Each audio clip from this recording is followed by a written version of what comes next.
साथियों, आप सभी का प्रभाव स्वागत है। इस वीडियो में हम लोग जो है डेली न्यूज डिस्कशन के तहत 3 अप्रैल 2024 के जनसत्ता न्यूज़पेपर को देखेंगे और इस न्यूज़पेपर में जो भी करंट अफेयर जीएस मैपिंग के दृष्टिकोण से जो भी चीजें महत्वपूर्ण है उन चीजों के बारे में हम लोग इस वीडियो में चर्चा करेंगे। और मैपिंग के सेक्शन में हम लोग 3 चीजों को देखेंगे: न्यूजीलैंड, सोलोमन द्वीप और नामीबिया के बारे में। ठीक है, तो चलिए आगे बढ़ते हैं आज के डेली न्यूज डिस्कशन में।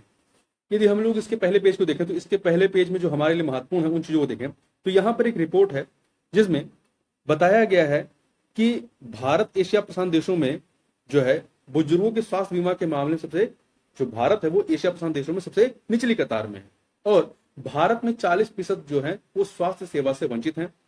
तो इसमें बताया गया है कि बुजुर्गों को स्वास्थ्य बीमा दायरे में लाने की जरूरत है। इसी रिपोर्ट के बारे में यहाँ पे हम लोग बात कर लेते हैं। देखिए, बुजुर्गों के लिए स्वास्थ्य बीमा के मामले में भारत एशिया प्रशांत देशों में सबसे निचली कतार में है और उसे तेजी से बढ़ती आबादी की जरूरतों को पूरा करने और वृद्धि की रफ्तार को कायम रखने के लिए सबको स्वास्थ्य बीमा के दायरे में लाने की जरूरत है। एक रिपोर्ट में यह बात कही गई है। एशियाई विकास बैंक एडीबी ने गुरुवार को एजिंग बेल इन एशिया शीर्षक क्या है, एजिंग बेल इन एशिया शीर्षक से जारी एक रिपोर्ट में कहा कि दक्षिण कोरिया और थाईलैंड ने सार्वभौमिक या यूनिवर्सल स्वास्थ्य कवरेज हासिल कर लिया है। किसने? थाईलैंड और दक्षिण कोरिया ने, जबकि भारत समेत कई देश पीछे हैं। इन देशों में वृद्ध लोगों के बीच स्वास्थ्य बीमा की पहुंच सबसे कम 21% है। हालांकि एडीबी अर्थात एशियाई विकास बैंक की वरिष्ठ अर्थशास्त्री एको किकावा ने कहा कि गरीब लोगों को नकदी रहित कैशलेस स्वास्थ्य बीमा देने वाली आयुष्मान भारत जैसी योजनाएं आने के बाद से बुजुर्गों का स्वास्थ्य कवरेज बेहतर हुआ है। उन्होंने कहा कि स्वास्थ्य बीमा का दायरा बढ़ाने से स्थिति में सुधार होगा और 60 वर्ष से अधिक आयु के लोग अर्थव्यवस्था के लिए अधिक उत्पादक बन पाएंगे। उन्होंने कहा कि ऐसे देशों को अधिक उम्र वाले लोगों की मौजूदगी से मिलने वाला लाभांश अधिक हो सकता है। किकावा ने कहा कि सबको स्वास्थ्य बीमा के दायरे में लाने के अलावा बुजुर्गों की शारीरिक और कार्यात्मक क्षमता को अनुकूलित करने वाली आवश्यक सेवाओं और गतिविधियों का विस्तार करना भी महत्वपूर्ण है। रिपोर्ट के मुताबिक बांग्लादेश, इंडोनेशिया और भारत में स्वास्थ्य सेवा तक पहुंच से वंचित आधे से अधिक लोग निचली 40% आबादी का हिस्सा हैं। हालांकि रिपोर्ट कहती है कि 2031 से 2040 के दशक में उम्र दराज आबादी के कारण आर्थिक वृद्धि पर प्रभाव भारत के मामले में कम पड़ेगा, क्योंकि यहां उस समय भी युवा आबादी का अनुपात अधिक रहेगा। रिपोर्ट के मुताबिक विकासशील एशिया और प्रशांत देशों में 60 वर्ष से अधिक उम्र के लोगों की संख्या वर्ष 2050 तक लगभग दोगुनी होकर के 1.2 अरब हो जाएगी, जो कुल आबादी का लगभग एक चौथाई होगा। ऐसी स्थिति में पेंशन और कल्याण कार्यक्रमों के अलावा स्वास्थ्य बीमा की जरूरत भी बढ़ जाएगी। एडीबी के मुख्य अर्थशास्त्री अल्बर्ट पार्क ने कहा कि इन अर्थव्यवस्थाओं के पास बुजुर्गों से अतिरिक्त उत्पादकता के रूप में लाभांश हासिल करने का मौका होगा, जो क्षेत्र में सकल घरेलू उत्पाद को औसतन 0.9 कितना 0.9% तक बढ़ा सकता है। यहां पर आगे हम लोग थोड़ा सा देखें 2G स्पेक्ट्रम के मामले में। देखिए, 2G स्पेक्ट्रम मामले में सुप्रीम कोर्ट के फैसले में संशोधन की केंद्र सरकार की मांग को झटका लगाया। सुप्रीम कोर्ट रजिस्ट्री ने केंद्र की याचिका को खारिज कर दिया है। सुप्रीम कोर्ट रजिस्ट्री ने केंद्र की याचिका को गलत धारणा पर आधारित और स्पष्टीकरण की आड़ में सुप्रीम कोर्ट के फैसले की समीक्षा कराने की कोशिश करार दिया। सुप्रीम कोर्ट ने साल 2012 में दिए अपने एक आदेश में कहा था कि देश के प्राकृतिक संसाधन नीलामी के जरिए ही आवंटित किए जा सकते हैं। आगे देखें। देखिए, रजिस्ट्रार ने सुप्रीम कोर्ट नियमावली 2013 के आदेश 15 नियम 5 के प्रावधानों के अनुरूप इसे स्वीकार करने से इनकार कर दिया। सुप्रीम कोर्ट के नियम के अनुसार रजिस्ट्रार इस आधार पर याचिका लेने से इनकार कर सकता है कि इसमें कोई उचित कारण नहीं है या इसमें अपवादजनक मामला है, लेकिन याचिकाकर्ता इस तरह के आदेश के 15 दिनों के भीतर प्रस्ताव के माध्यम से अपील कर सकता है। नियम में कहा गया है कि केंद्र रजिस्ट्रार के आदेश के खिलाफ अपील कर सकता है। शीर्ष अदालत ने 2 फरवरी 2012 के अपने फैसले में जनवरी 2008 में दूरसंचार मंत्री के रूप में ए राजा के कार्यकाल के दौरान विभिन्न कंपनियों को दिए गए 2G स्पेक्ट्रम लाइसेंस रद्द कर दिए थे। केंद्र की ओर से अटॉर्नी जनरल और आर वेंकटरमणी ने 22 अप्रैल को प्रधान न्यायाधीश डीवाई चंद्रचूड़ और न्यायमूर्ति जेबी पारदीवाला की पीठ के समक्ष अर्जी का उल्लेख किया था। शीर्ष कानून अधिकारी ने पीठ से अर्जी को तत्काल सूचीबद्ध करने का अनुरोध किया था और कहा था कि याचिका 2012 के फैसले में संशोधन का अनुरोध करती है, क्योंकि केंद्र कुछ मामलों में 2G स्पेक्ट्रम लाइसेंस देना चाहता है।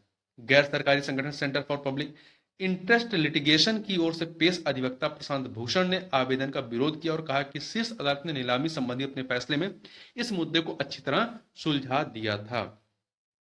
ठीक है, आगे बढ़ते हैं हम लोग यहाँ पर। देखिए, भारत और न्यूजीलैंड के बारे में बात करें। भारत न्यूजीलैंड के बीच द्विपक्षीय व्यापार को बढ़ावा देने के बारे में देखिए, हुआ क्या है कि भारत और न्यूजीलैंड द्विपक्षीय व्यापार को बढ़ावा देने के लिए औषधि, डिजिटल व्यापार और सीमा पार भुगतान प्रणाली जैसे क्षेत्रों में सहयोग बढ़ाने पर विचार कर रहे हैं।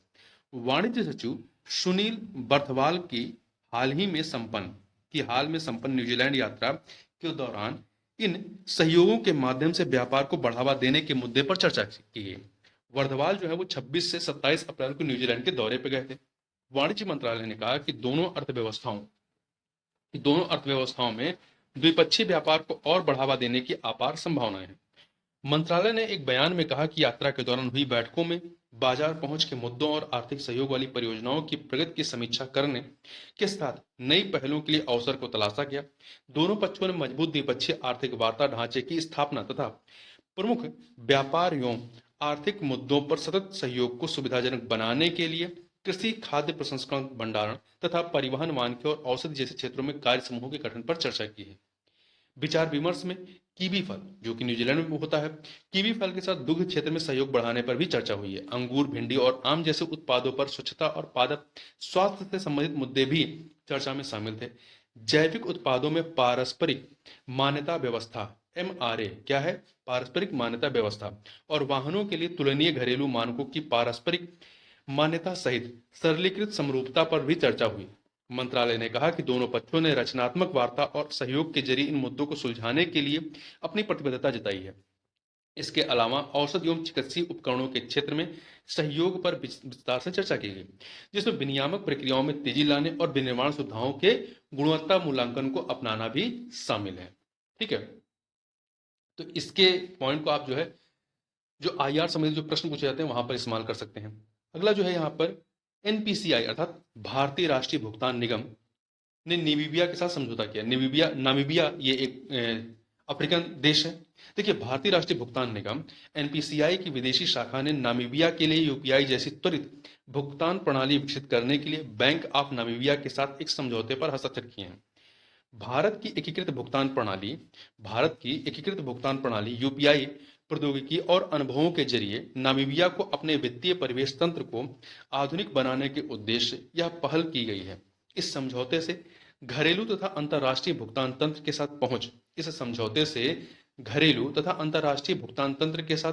पहुंच, सामर्थ्य व संपर्क और अंतर संचालन में सुधार की संभावना बढ़ जाएगी। NPCI इंटरनेशनल अर्थात भारतीय राष्ट्रीय भुगतान निगम इंटरनेशनल के मुख्य कार्यपालक अधिकारी या CEO रितेश शुक्ला ने कहा कि इस प्रौद्योगिकी को सक्षम करने से देश को डिजिटल भुगतान प्रदेश में संप्रभुता प्राप्त होगी, सॉवरेनिटी प्राप्त होगी। बेहतर भुगतान अंतर संचालन व वंचित आबादी के लिए बेहतर वित्तीय पहुंच से लाभ होगा। बैंक ऑफ नामीबिया के गवर्नर जोहान्स गवाक्सैव ने कहा कि हमारा मकसद वंचित आबादी के लिए पहुंच और सामर्थ्य को बढ़ाना है। ठीक है, अब हम लोग थोड़ा सा आगे बढ़ते हैं। आगे देखते हैं यहाँ पर, एक सेकेंड। CBI जो है भारत सरकार के नियंत्रण में नहीं है, ऐसा केंद्र सरकार ने कहा है। देखिए, केंद्र ने गुरुवार को सुप्रीम कोर्ट में कहा कि केंद्रीय जांच ब्यूरो CBI उसके नियंत्रण में नहीं है। केंद्र ने पश्चिम बंगाल सरकार की ओर से दायर वाद पर अपनी प्रारंभिक आपत्तियों में यह बात कही। दरअसल बंगाल सरकार ने जो है अपने वाद में कहा कि CBI राज्य की पूर्वानुमति के बिना कई मामलों की जांच को आगे बढ़ा रही है, जबकि इसके लिए राज्य की परमिशन की आवश्यकता होती है। ठीक है, पश्चिम बंगाल सरकार ने संविधान के अनुच्छेद 131 के तहत, तो हमारे लिए यहाँ पे 131 क्या है ये महत्वपूर्ण है, तो 131 के तहत केंद्र के खिलाफ शीर्ष अदालत में एक मुकदमा दायर किया है, जिसमें आरोप लगाया गया कि CBI प्राथमिकी दर्ज कर रही है और अपनी जांच आगे बढ़ा रही है, जबकि राज्य ने अपने अधिकार क्षेत्र में संघीय एजेंसी को मामलों की जांच के लिए दी गई आम सहमति वापस ले ली है। अनुच्छेद 131 केंद्र और एक या अधिक राज्यों के बीच विवाद में सुप्रीम कोर्ट के मूल अधिकार क्षेत्र से जुड़ा है। तो ध्यान रखिएगा, 131 क्या कहता है? ये उच्चतम न्यायालय की आरंभिक अधिकारिता, वर्जिनल जुरिडिक्शन के संबंध में प्रावधान करता है, जिसमें क्या होता है, केंद्र एक पक्ष केंद्र होगा, केंद्र के साथ कुछ और राज्य भी हो सकते हैं, केंद्र हो सकता है एक पक्ष, दूसरा पक्ष राज्य होगा, या एक पक्ष में केंद्र और कई सारे राज्य और दूसरे पक्ष में दूसरे राज्य होंगे। तो इसमें केंद्र जो है एक पार्टी होती है, ठीक है। केंद्र की ओर से पेश सॉलिसिटर जनरल तुषार मेहता ने न्यायमूर्ति बी.आर. गवई और न्यायमूर्ति संदीप मेहता की पीठ को बताया कि संविधान का अनुच्छेद 131 उच्चतम न्यायालय को प्रदत्त सर्वाधिक पवित्र अधिकार क्षेत्र में से एक है और इस प्रावधान के दुरुपयोग की इजाजत नहीं दी जा सकती है। उन्होंने कहा कि राज्य ने जो वाद दायर किया है उसमें जिन मामलों का जिक्र है वो केंद्र सरकार ने दर्ज नहीं किए हैं, तो इसलिए केंद्र इसमें पार्टी नहीं है, ठीक है। तो ये 131 के तहत ये मामला नहीं आना चाहिए, ऐसा केंद्र का कहना था। ठीक, आगे बढ़ते हैं।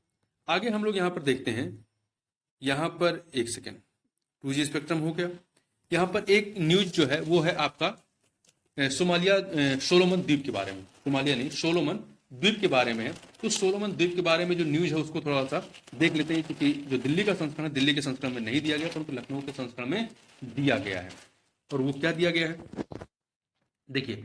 सोलोमन द्वीप के सांसदों ने पूर्व विदेश मंत्री जेरेमिया मेनाले को देश का नया प्रधानमंत्री चुना है। सोलोमन द्वीप की हालिया वर्षों में चीन के साथ निकटता बढ़ी है। चीन समर्थक पूर्व प्रधानमंत्री मानसे शोगावरे ने सरकार का प्रमुख बने रहने के मुकाबले में अपना नाम वापस ले लिया था, जिसके बाद मनाले के, मतलब नाम क्या है पूरा, जेरेमिया मनाले के प्रधानमंत्री बनने का मार्ग प्रशस्त हो गया। मनाले का चयन इस बात का संकेत है कि देश की चीन समर्थक विदेश नीति में खास बदलाव नहीं आएगा, ठीक। अब आगे बढ़ते हैं। देखिए 2000 के नोट के बारे में बात करें यहाँ पे, तो भारतीय रिजर्व बैंक आरबीआई ने गुरुवार को कहा कि बंद किए गए 2000 रुपए के 97.76 मतलब 97.76% नोट जो है बैंकिंग प्रणाली में वापस आ गए हैं। केंद्रीय बैंक ने बताया कि सिर्फ 7,961 करोड़ रुपए के नोट अभी जनता के पास हैं। आरबीआई के बयान में कहा गया है कि 19 मई 2023 को 2000 रुपए के नोट को वापस लेने की घोषणा की गई थी, ठीक है। उसके बाद से ये सारे कार्य किए गए थे। अब थोड़ा सा यहाँ पे हम लोग बात कर लेते हैं कि जो विमुद्रीकरण की प्रक्रिया थी, जिसे हम लोग साधारण मतलब नोटबंदी कहते हैं, ये कब प्रारंभ की गई थी, तो ये हुआ था आपका कब, 2016 में। तो इस चीज को याद रखिएगा, 2016 में हुआ था। आगे बढ़ते हैं, यहाँ पे देखें। देखिए केंद्रीय गृह मंत्रालय ने सभी राज्यों से मदद मांगी, किस लिए, नए कानूनों के लिए पुलिस को प्रशिक्षण देने के लिए।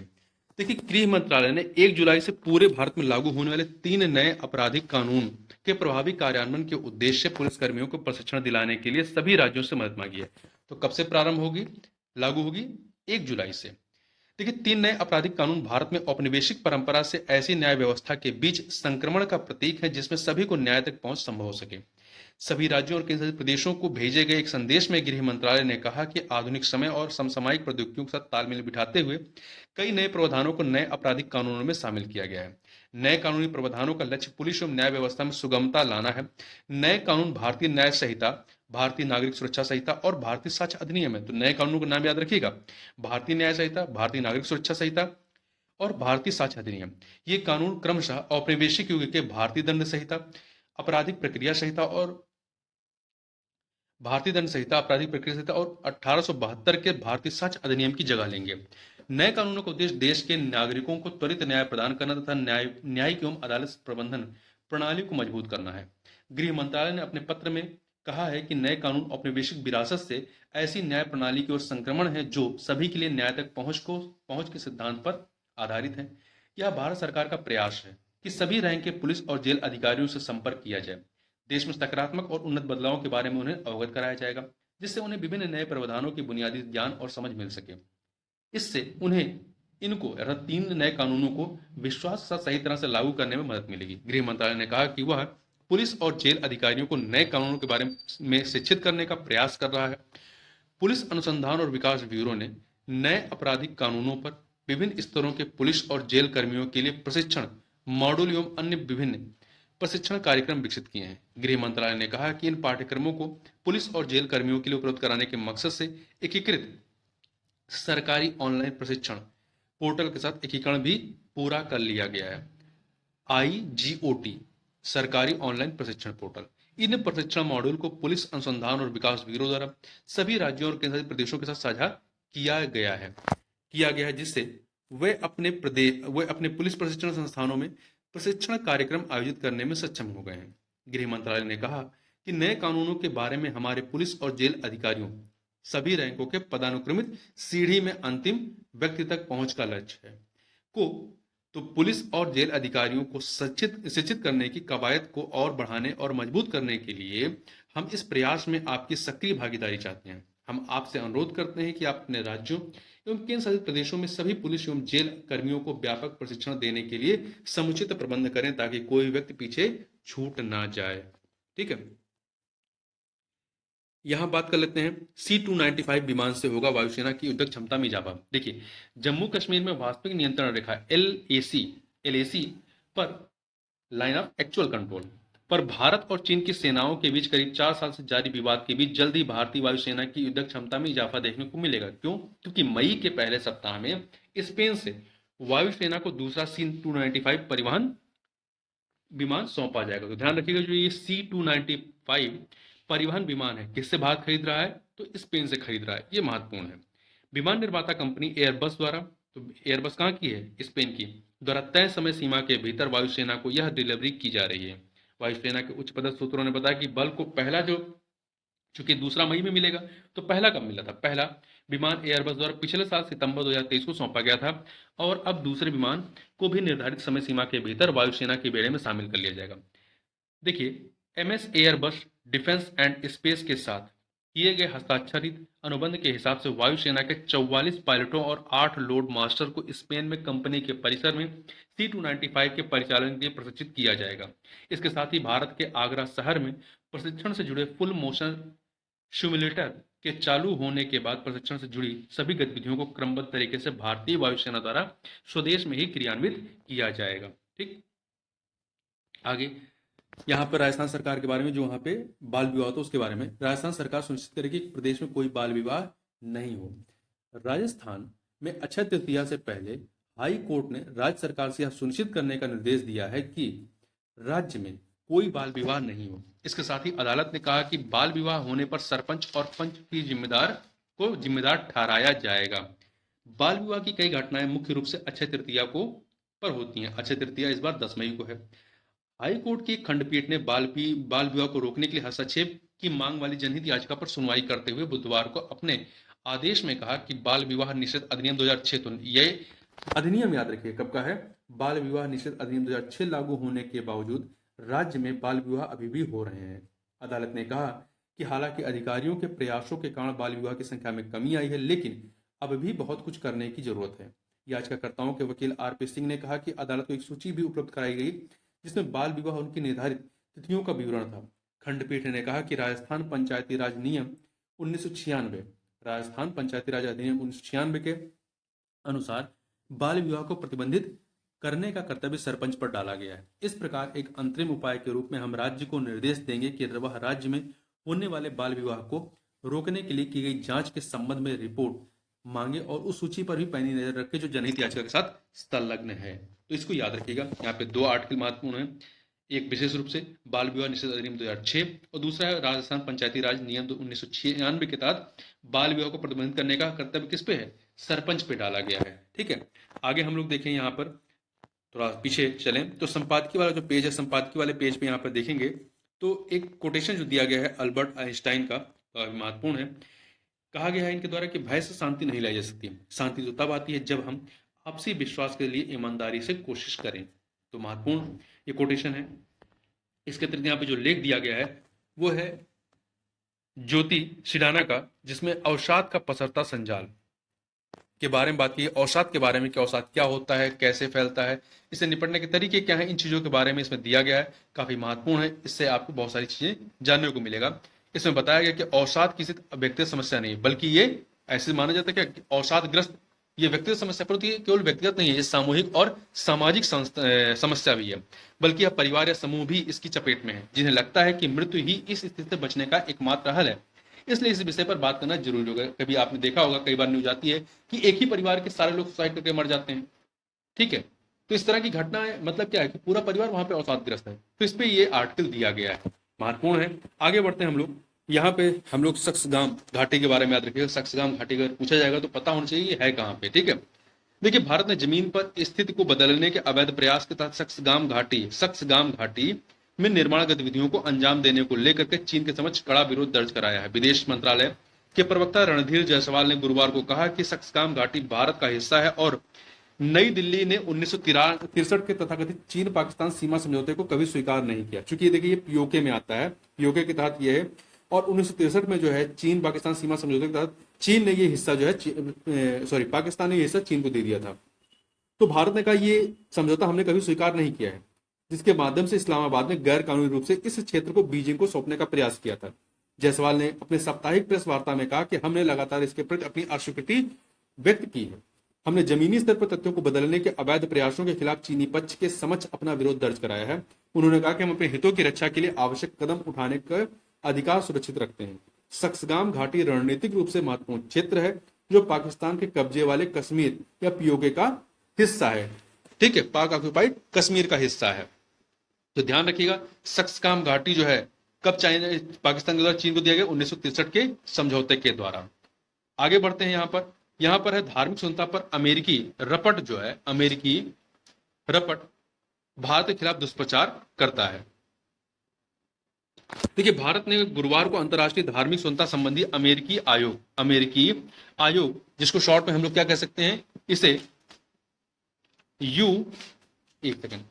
USCIRF कह सकते हैं, पर तीखा हमला करते हुए कहा कि वार्षिक रिपोर्ट के नाम पर भारत को लेकर इसका दुष्प्रचार करना जारी है।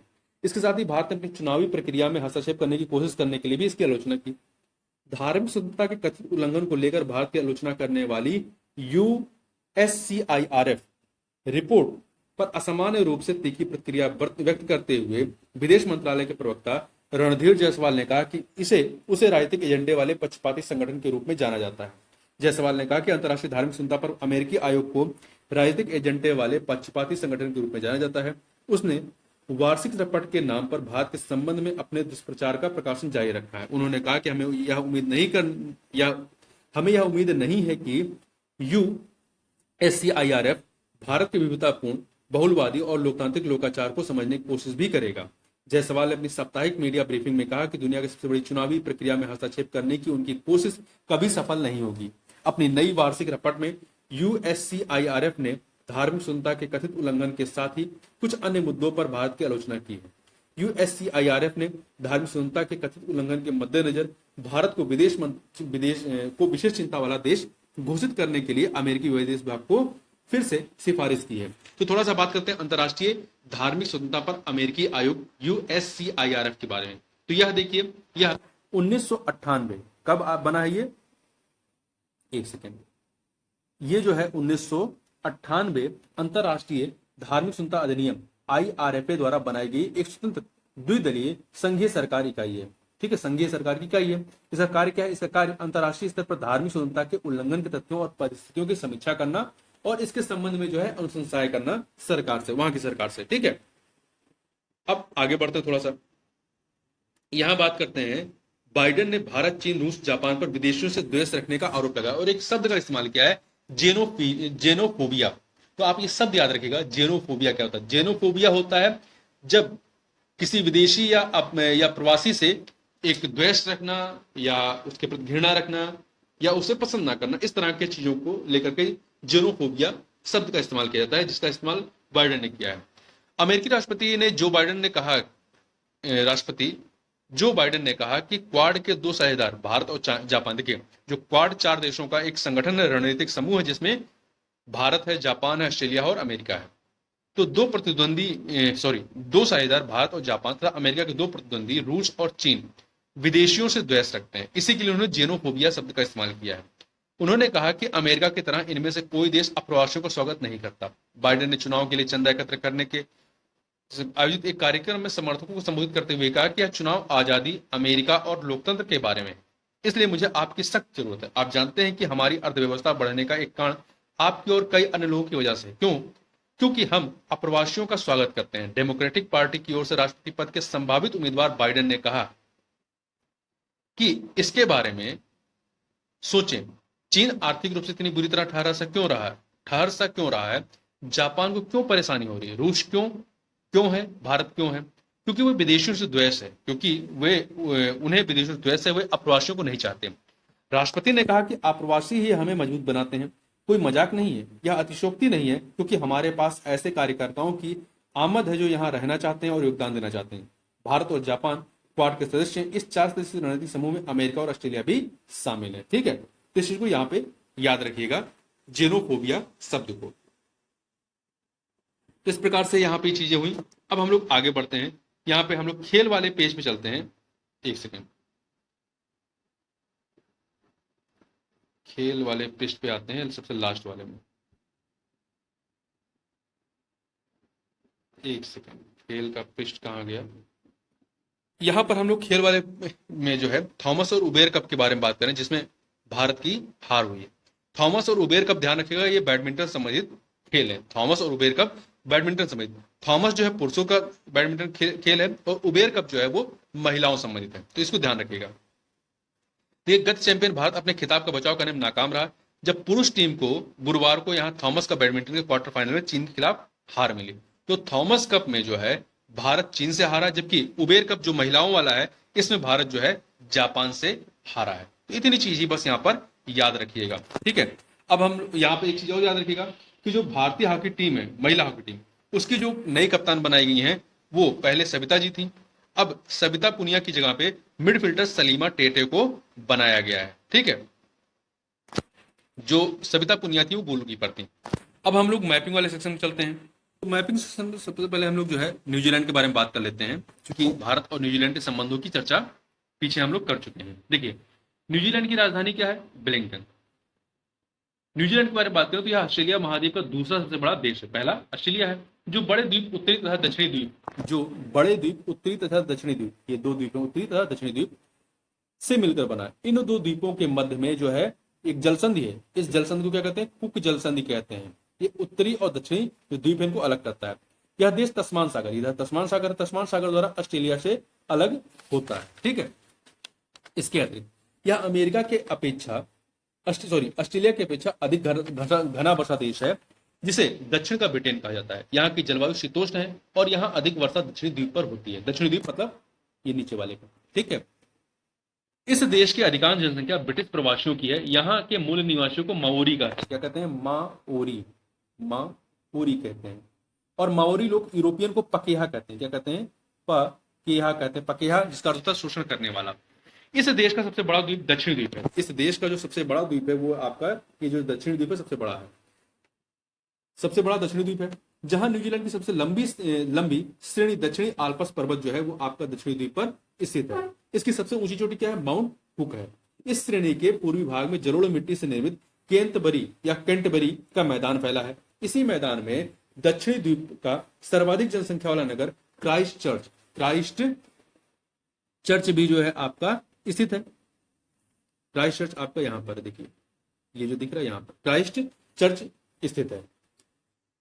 इस देश का दूसरा सबसे बड़ा द्वीप जो है उत्तरी द्वीप है, ये ऊपर वाला, यहां जिस पर यहां की सबसे लंबी नदी बकेटो तथा सबसे बड़ी झील टापो स्थित है। ये उत्तरी द्वीप पर है। ठीक है, इस द्वीप के दक्षिणी भाग में, यहाँ पे दक्षिणी भाग में आप देखेंगे तो न्यूजीलैंड की राजधानी वेलिंगटन तस्मान की खाड़ी तट पर स्थित है, जो विश्व की दक्षिणतम राजधानी शहर है। उत्तरी द्वीप के उत्तरी भाग में आर्कलैंड प्रायद्वीप पर न्यूजीलैंड का सर्वाधिक जनसंख्या वाला नगर आर्कलैंड स्थित है। तो ध्यान रखिएगा, और ध्यान रखिएगा जो मकर रेखा है वो ऑस्ट्रेलिया से होकर जाती है, ऑस्ट्रेलिया से, परंतु ये न्यूजीलैंड से होकर के नहीं जाएगी। ठीक है, अब आगे बात करते हैं नामीबिया के बारे में। नामीबिया के बारे में बात करें तो नामीबिया की राजधानी क्या है? विंडहोक है। और जो ये अफ्रीकन महाद्वीप का एक देश है, जो अफ्रीका के जो कह सकते हैं जो पश्चिमी हिस्सा या कह सकते हैं पश्चिमी जो तट है उस पर स्थित एक दक्षिण पश्चिम में स्थित एक देश है। और यहां से होकर के आपकी मकर रेखा गुजरती है। मकर रेखा नामीबिया हो गया, बोत्सवाना, दक्षिण अफ्रीका, मोजाम्बिक और मेडागास्कर से होकर गुजरती है। इसकी सीमा देखें आप कहां से लगती है। नामीबिया की सीमा जो है आप देखेंगे तो अंगोला से लगती है, जाम्बिया से लगती है, बोत्सवाना से लगती है, जाम्बिया से भी थोड़ी सी लगती है। ठीक है, बोत्सवाना से लगती है, और इधर आप देखेंगे नीचे तो साउथ अफ्रीका से लगती है। तो इतनी चीज यहां पर याद रखिएगा। और इसके अतिरिक्त थोड़ी चीज और देखिएगा एक काफी फेमस मरुस्थल है यहाँ का, कालाहारी मरुस्थल। कालाहारी मरुस्थल अफ्रीका के दक्षिण पश्चिम भाग में बोत्सवाना, ये बोत्सवाना और नामीबिया देश में फैला हुआ उपोष्ण मरुस्थल है, जिसे मकर रेखा काटते हुए गुजरती है। ठीक है, अब हम लोग आगे बढ़ते हैं, आगे बात कर लेते हैं सोलोमन द्वीप के बारे में। सोलोमन द्वीप की राजधानी क्या है? होनियारा है, होनियारा। आप मैप पे देखेंगे तो यहाँ पर आपका ऑस्ट्रेलिया है, ठीक है, कोरल सी है यहाँ पे पापुआ न्यू गिनी है। तो इसके बारे में देखें, पापुआ न्यू गिनी के पूर्व में, पापुआ न्यू गिनी के पूर्व में जो है मेलानेशिया में स्थित एक राष्ट्र है। मेलानेशिया जो द्वीप समूह है उसमें स्थित एक राष्ट्र है, जिसमें 990 से अधिक द्वीप शामिल है। इसकी राजधानी होनियारा है, जो कि ग्वाइल कैनाल द्वीप पर स्थित है। इसमें ज्वालामुखी द्वीपों और प्रवाल द्वीपों की दोहरी श्रृंखला शामिल है। मेलानेशिया जो है वो दक्षिण पश्चिम प्रशांत महासागर में ओशनिया का एक उपक्षेत्र है, ठीक है, सब रीजन है। तो यहां पर हम लोग ने सोलोमन द्वीप के बारे में बात की। इस प्रकार से इस वीडियो में बस इतना ही, मिलते हैं नेक्स्ट वीडियो, तब तक के लिए बहुत बहुत धन्यवाद।